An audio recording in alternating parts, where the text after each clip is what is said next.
Olá, eu vou falar, né, sobre o artigo Approximating Game Theory, Optimal Strategies for Full-Scale Poker.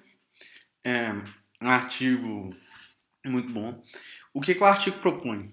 Você tem o poker no modelo Texas Hold'em, mais para frente nessa apresentação eu vou explicar melhor como é que funciona o jogo.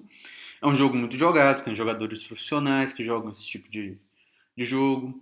E o artigo tenta fazer? Ele tenta modelar isso para um arcabouço de teoria dos jogos e tenta propor uma técnica para reduzir o espaço de solução do problema. Então, você tem um espaço de solução da ordem de n elevado a 18, você vai reduzir para um espaço de solução da ordem de n elevado a 7. Mais para frente eu vou explicar como é que essa mágica acontece nessa apresentação, mas a gente vê que é uma redução bastante significativa para poder tentar reduzir a complexidade de se solucionar o jogo. É, esse tipo de jogo que foi modelado foi o Texas Hold'em, mas para apenas dois jogadores. Então, para poder simplificar um pouco, né? Como é que vai se encaixar a teoria dos jogos nisso? Primeiro eu vou só passar falando o que é o jogo de poker. Texas Hold'em. O jogo de poker é um jogo de formação imperfeita e oportunidade. E pode ser apresentado por uma árvore de formação imperfeita. Então você tem os information sets, os nós de decisões, e dado que você tomou uma ação, isso não afeta em nada, muito provavelmente, porque o outro jogador não vai ver as cartas, a decisão do outro jogador. Então, a ideia deles é meio que agrupar quando você tiver esses information sets, se tiver coisas similares, assim, se tiver uma mão similar, muito próxima de uma outra possível, você vai tentar agrupar as possibilidades para tentar reduzir o espaço de solução dentro de uma margem de erro e tudo. E como é que funciona o Texas Hold'em? Só para a gente começar com uma explicação mais coesa. O jogo consiste em 4 etapas de apostas, que você tem o pré-flop, onde cada jogador recebe 2 cartas. Como é que na verdade, o jogo você tem 2 cartas na mão e 5 na mesa, tá? Com essas 2 cartas que estão na mão, você pode fazer uma aposta, você pode sair do jogo, você pode aumentar sua aposta, você pode manter sua aposta. Tem várias ações, você pode cobrir a aposta do outro jogador. Então tem várias ações que podem ser feitas. Fora essa primeira etapa de apostas, você tem mais 3, que é o flop, significa eu tinha 2 cartas, eu vejo 3 das que estão na mesa, essa é a etapa de flop, e eu posso tomar uma ação de novo. Aumentar a aposta, manter a mesma aposta, sair do jogo, esse tipo de coisa. Eu tenho o turn, que você vira mais uma carta, e eu tenho o river, que você vira a quinta carta que está na mesa. Então você vai ter 2 na mão, mais 5 na mesa. O que você tem que fazer é, tipo, a melhor mão com 5 cartas. Então você vai ter 7 cartas, 5 na mesa e 2 na sua mão. Você vai alocar elas de tal forma que te dê o melhor payoff entre as 5 cartas. Você tem no início do jogo 2 apostas forçadas, que são os blinds, que como é um jogo a valer, você quer que as pessoas gastem o dinheiro, alguma coisa que elas estão apostando, para tentar. Então realmente força a ter um payoff, assim, mesmo se a outra pessoa não quiser jogar, ela vai pagar por isso, de alguma forma. Você tem as ações que você pode tomar. Você tem o bet, rise, o check, o call e o fold. São as possíveis ações que você pode ter quando você vê as cartas de cada uma dessas etapas. Você apresenta as suas cartas depois de virarem as 5 cartas da mesa e terminarem as apostas, e a melhor mão ganha tudo. A abstração do jogo, para a gente tentar modelar isso, trazer isso para a teoria dos jogos. Você tem o pré-flop model, que é modelado como se os jogadores só tivessem pré-flop, ou seja, você vai receber suas 2 cartas, o seu oponente vai receber 2 cartas, vai ter 5 cartas viradas na mesa, você vai tomar sua decisão. Você pode aumentar, manter, correr e tudo. Depois você vai simplesmente virar as cartas, eles vão virar as 5 cartas na mesa e você não vai ter mais nenhuma ação possível. Então isso é como se fosse uma simplificação do jogo para poder tentar ficar mais fácil de modelar.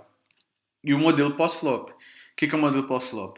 São as outras 3 coisas. Então você tem, além dessa etapa de 2 cartas, você pode. Virou mais 3 cartas. Você considera como se fosse, que é o flop. Virou mais uma carta, é o turn. Então você considera que você tem a ação de novo. E o river, que é virar mais uma carta. Então, é como se os jogadores só tivessem as ações dele ali, depois do. Você tem ações depois do pré-flop. Usando um pré-flop condicional, o que eles tentam é decompor o modelo pós-flop utilizando probabilidades condicionais. O que é isso? Quer dizer, você tem Cada jogada que você tem, que é o flop, o turn e o river, você vai considerar como se estivesse no pré-flop. Você só pode fazer aquela jogada e pronto, acabou, e você sai correndo, vira as cartas e pronto. Isso vai simplificar muito o jogo, porque você considera que as ações, sua jogada anterior e a próxima, são inteiramente independentes. É, estratégias puras para reduzir o problema. Nos jogos é composto pelo modelo pós-flop, assim, exatamente o que eu falei. Você modela como se fosse cada um das três etapas do pós-flop, como se fosse um pré-flop. Então você vai ter, no final das contas, 4 modelos pré-flops que são mais fáceis de modelar. Para gerar um resultado pseudo ótimo. Você vai fazer tipo uma heurística. Você vai aproximar, mas você não vai ter o resultado certinho, com as probabilidades certinhas. Todos os jogos com probabilidade similar, é isso que é o coração da técnica deles, você tenta colocar que a estratégia vai ser similar. Você está agrupando para tentar reduzir a complexidade do problema. Então, por exemplo, eu tenho um as e um rei de espadas. Ou eu posso ter um as e um rei de ouros, ou um as e um rei de copas.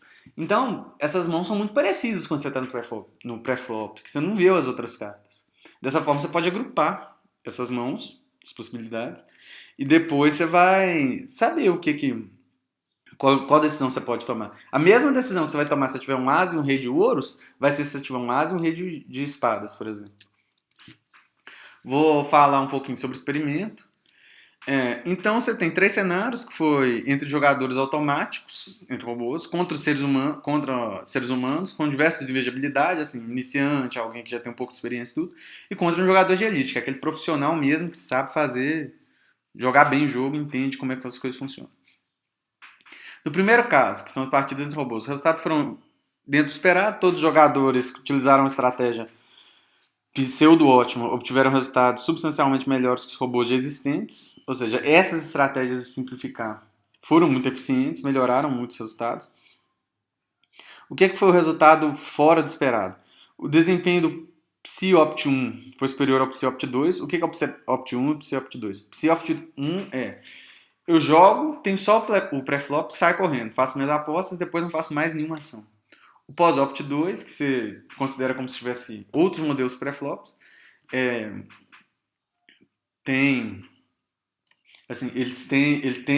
teve um resultado pior.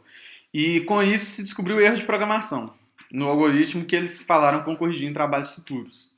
Mas assim, foi descoberto, muito bom. E os resultados foram que entre o Small Bets per Hand, avaliado em Small Bets per Hand, tá aqui nessa tabela. Então você tem vários tipos de estratégia e você tem os resultados, assim, vitórias, derrotas, esse tipo de coisa, tá vendo? Então é mais, eu tive um percentual de vitórias maior e tudo, ou menor. Na maioria dos casos, o comprimento é relativamente curto, quando você tem um ser humano e um robô jogando, e gera um alto grau de incerteza dos resultados. Porque você não consegue, assim, como foi muito rápido, você não consegue concluir com segurança o resultado. No entanto, assim, dependendo do nível do jogador que você pega, algumas vezes o robô ficou claramente muito superior, o resultado do robô foi muito bom, e em outros casos o resultado do robô ficou muito ruim, muito aquém do que se era esperado. As partidas foram realizadas utilizando essas duas estratégias que foram debatidas no artigo. Então aqui a gente vê as tabelas sobre cada um, assim, como se eu deixasse se eu tivesse pré-flop, se eu tivesse os pós-flops modelados como se fosse cada um pré-flopzinho, né? O fator emocional dos jogadores humanos fez com que os bots obtivessem resultados melhores do que o esperado, porque o ser humano é avesso ao risco. Então, muitas vezes, mesmo que a sua mão estiver mediana, você já não está disposto a aumentar e tentar fazer alguma coisa. As jogadas não convencionais dos bots fez com que os jogadores fosse atribuído algum tipo de inteligência, porque ele vai fazer uma análise puramente estatística e assim, muitas vezes vai dar certo. Só é que o jogador humano não vai, ele vai ver assim, olha, eu tenho um parzinho de 5 quando eu tô acabou o flop. Eu tenho um parzinho de 5, eu vou sair correndo.